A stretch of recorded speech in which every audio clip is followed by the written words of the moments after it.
The Browns, with their victory over Washington, went over 500 for the first time at any point during a regular season since 2014. And that's an interesting year, because while it's important that the Browns hit that milestone, what I think is a lot more interesting are the parallels that those two teams had. Why? Well, let's talk about it.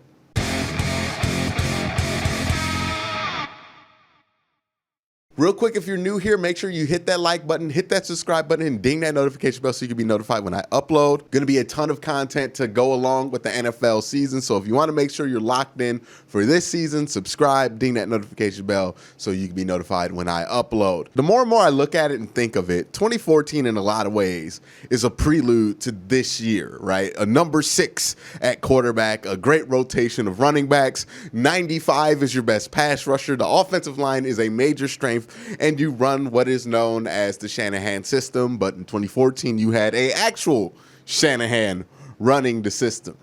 And when you look at the Browns roster today, it actually does look like a more realized version of that 2014 concept. Baker has the arm strength and accuracy that was specifically Brian Hoyer's downfall in 2014, among many other factors. And they had a running back rotation of Isaiah Crowell, Terrence West, Ben Tate, eventually just West and Crowell, which were a good tandem. And at that time, a lot of people were comparing those two young running backs to Mack and Biner. But in retrospect, once you compare that to something like Kareem Hunt and Nick Chubb, those kind of comparisons seem silly from back in the day. But nonetheless, those comparisons did get made.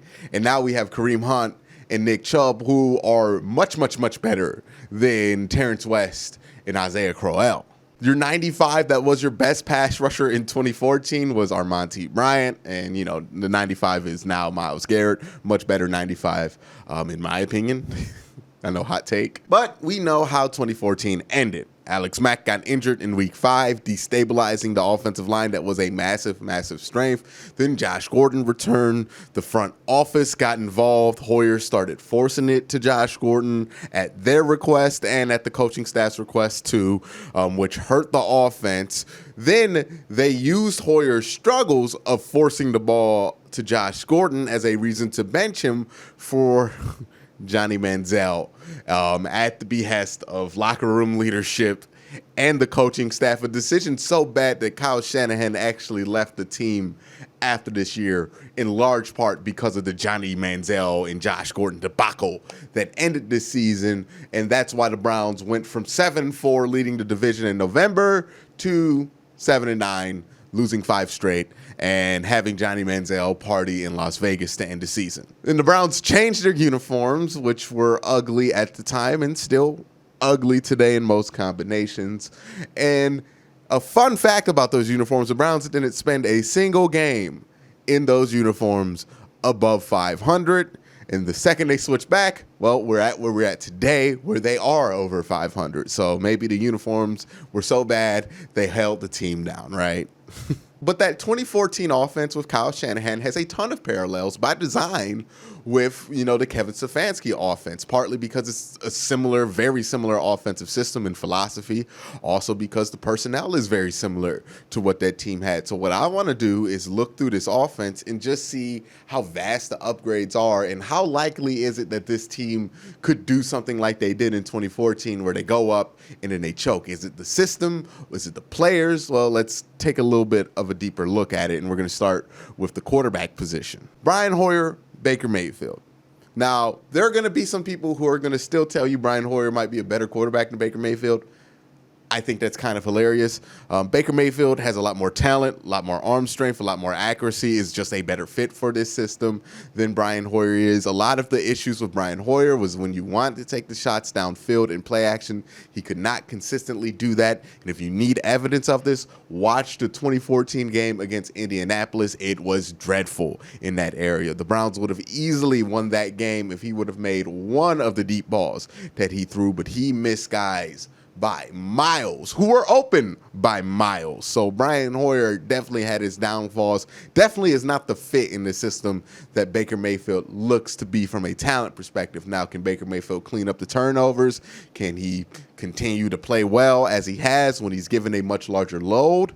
We'll see. But at this point, I would take Baker Mayfield any day of the week over Brian Hoyer, even in that 2014 form. Not saying Brian Hoyer's bad. I'm just saying I think Baker Mayfield's a little bit better. Running backs, and it's amazing because if you would have talked to 2014 me, Terrence West and Isaiah Crowell, like getting compared to Mack and Biner, that wouldn't have seemed ridiculous back then because those two were good backs at that time. But now that we've been exposed to something as ferocious as Kareem Hunt and Nick Chubb, it seems kind of hilarious that we thought that of those two running backs. Kareem Hunt and Nick Chubb might be the two best running backs this team has had since the expansion era. It's just even sweeter that they're both on the same team at the same time, and so willing to split carries and so compatible in that way. Nick Chubb might be the best running back that this franchise has had in a long time, and the same could be said if Kareem Hunt was your only running back. So that running back duo that is a maxed out version of what you can have in this offensive set. And that's part of the reason why there's so much optimism around this offense with this personnel.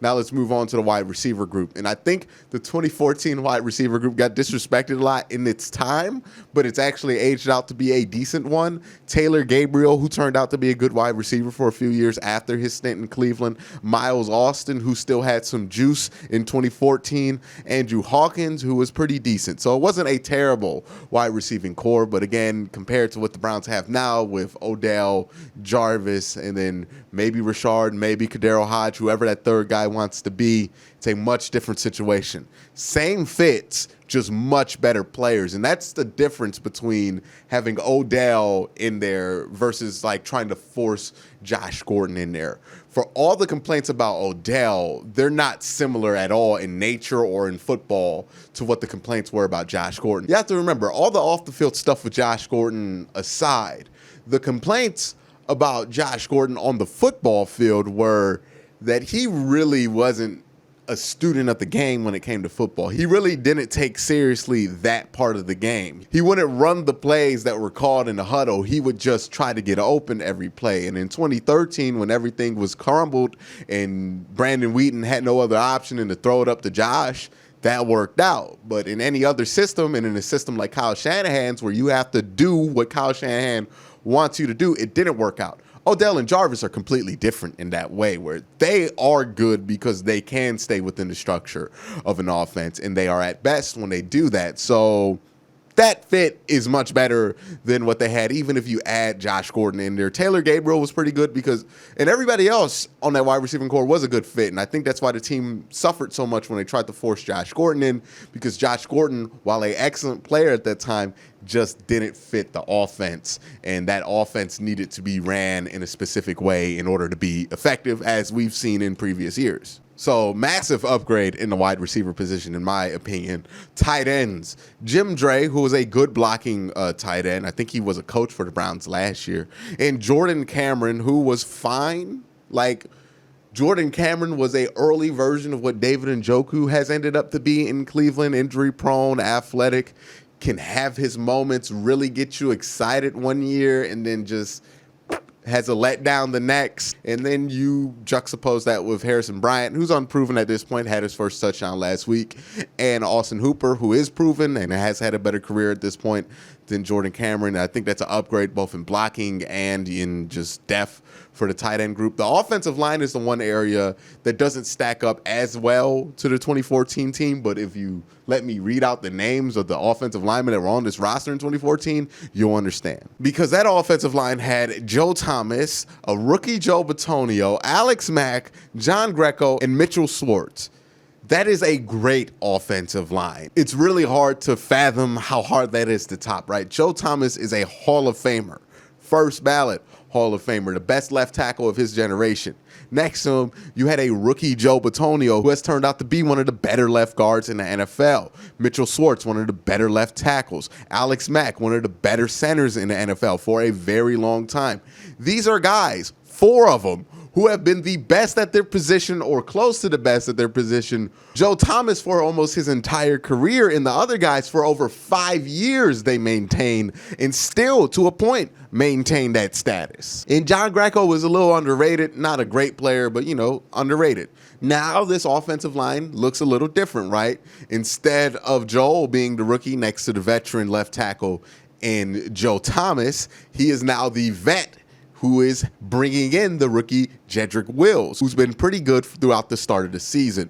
Next to Joe Bitonio, got J.C. Treader, one of the better centers in the NFL. You got Wyatt Teller, one of the better guards in the NFL, and Jack Conklin, who has been one of the better right tackles in the NFL. So a very strong unit. It's just that unit from 2014 when they were healthy. It's just one of the best units I think the Browns have ever had in franchise history. It's a shame they didn't stay healthy and were able to play longer because that's a really good offensive line. So that's probably a lean towards 2014 in that direction, or a push, however you want to look at it. But to push with that offensive line is really good. Like, that's one of the better offensive lines on paper in the NFL in the last 5 years.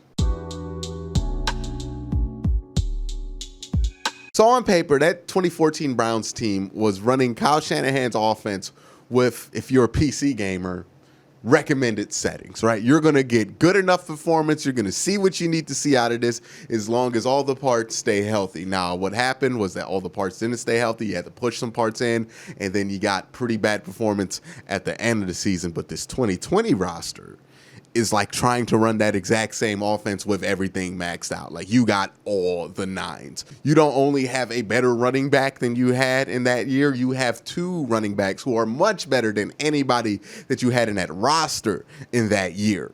Your wide receivers are miles better. No disrespect to Miles, Austin, Taylor, Gabriel, but much, much better wide receivers in Jarvis Landry and Odell Beckham. And they're not the force fit that you had with Josh Gordon in that system, who didn't want to run the offense that Shanahan installed. What I'm saying is, if that 2014 team was able to have success offensively with the pieces that they had, then this 2020 team should be able to have more success offensively with the pieces that they have in the NFL, because they just have so much better pieces at so many different positions. Baker has that deep ball available to him that Brian Hoyer couldn't unlock. He has much better running backs. He has a similar offensive line. He has better tight ends. And then when you look at some of the off the field stuff, is that cloud of dysfunction that loomed over this team's head in 2014 with Josh Gordon and Johnny Manziel, like the 2 most dysfunctional figures in Cleveland in the last 20 years. It's just not there in 2020. You can talk all you want about Odell because some people just personally don't like him, but he's not dysfunctional on the level of Johnny Manziel or Josh Gordon. If you're saying that, you're being disingenuous, honestly. And to the Browns' credit, they got rid of Freddie Kitchens and John Dorsey to avoid having such dysfunction loom over the franchise. So is it bright sights ahead for the Cleveland Browns and Cleveland Browns fans? All logical things would indicate yes. If the 2014 Browns were able to win 7 games with what they had and all that dysfunction over their head, this 2020 team with a much better offense, much better pieces, and much better fits, and less dysfunction looming overhead should fare better. But that's just a little bit of a trip down memory lane, a little bit of a break from some of the harder analysis that I'm going to do, which is going to be back later on this week. But let me know your thoughts down below. Do you see the same parallels that I do from 2014 to 2020? And do you think that's a good thing? Let me know down in the comment section below. But again, guys, thank you for watching. Have a great day. Have a good night.